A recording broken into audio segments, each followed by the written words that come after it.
This is the World Organic News for the week ending 26th of February 2018. John Moore reporting. As I discussed last week with the new vision statement for the podcast and blog, Decarbonise the Air and Recarbonise the Soil in mind, I'm calling on my listeners to put forward ideas for an interview episode once a month. If you know anyone who is doing either part of the vision, I'd love to hear from them, or indeed from you if you are on the front line doing the work. This week we begin with a piece from the Iowa Learning Farms entitled, It's Alive. Scientists get closer to identifying what lives in our soil. The importance of soil life cannot be overstated. That we know so little about this complex web of life is not surprising. Soil science has focused mostly upon the easily measured properties of soil, its chemistry, pH and that sort of thing, and the physics involved in compaction, ploughing and so forth. This article from Iowa Learning Farms refers to the University of Colorado, Boulder, and their release of a World Soil Atlas. This is basic science and shows how far we have come and yet need to travel. In much the same way, a lot of 19th century biology was about classification and basically listing and describing every living thing. So soil science is at this base level. I might point out that the 19th century biologists didn't eventually end up listing every living thing, but they tried. And from this attempt at classification, which continues today, a few 19th century biologists were heading in a direction which led to Charles Darwin and a little thing we called the theory of evolution. So good things come from classification practices. Back to the soil.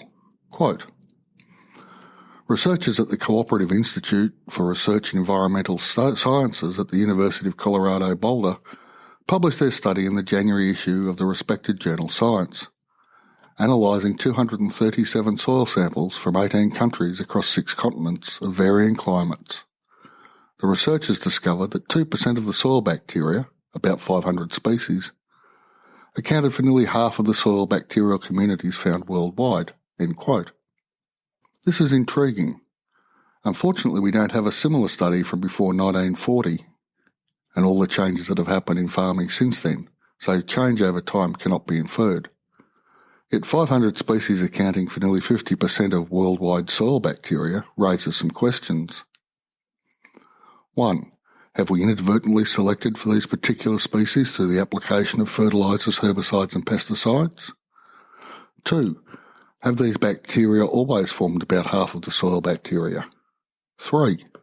Do the communities vary between arable, grazing and forested soil? And 4. How do we work with what we have now? The first 2 questions are rather difficult to answer, obviously, but there may be techniques to discover their answers. I'm thinking coprolite analysis might provide a window into the past structure of bacterial soil communities. Maybe. Question 3 is easily answered by taking samples across the 3 land use types: arable, grazing and forestry. Indeed, it would be possible to toss in other variables such as the systems used on these options. So state forestry sprayed regularly versus wild forest soils, regenerative grazing lands versus set stocking options, and plough and spray versus no-till and spray versus no-till organic production. The answers would be fascinating. And remember, we are only talking about bacteria in the quoted study.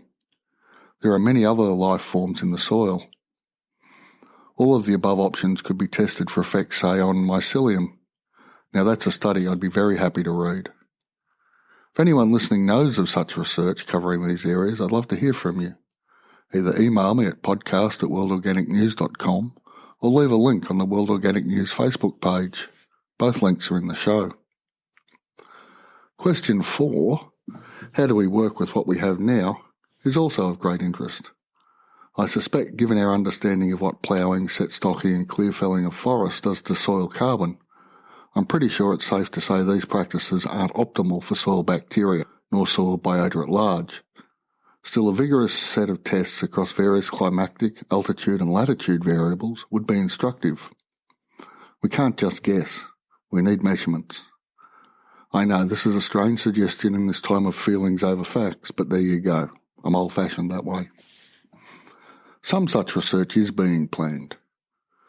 Quote, Cooperative Institute for Research in Environmental Sciences researchers believe this discovery sets up a most wanted list of soil bacteria, as it points to which bacteria could be targeted in future studies seeking to understand soil microbes and their contribution to soil fertility and ecosystem functioning. The next step is to begin categorising these dominant bacteria into groups of co-occurring bacteria and habitat preferences, resulting in data that the series group hopes will shed more light on the function of certain groups of bacteria, eventually leading to agricultural applications, end quote.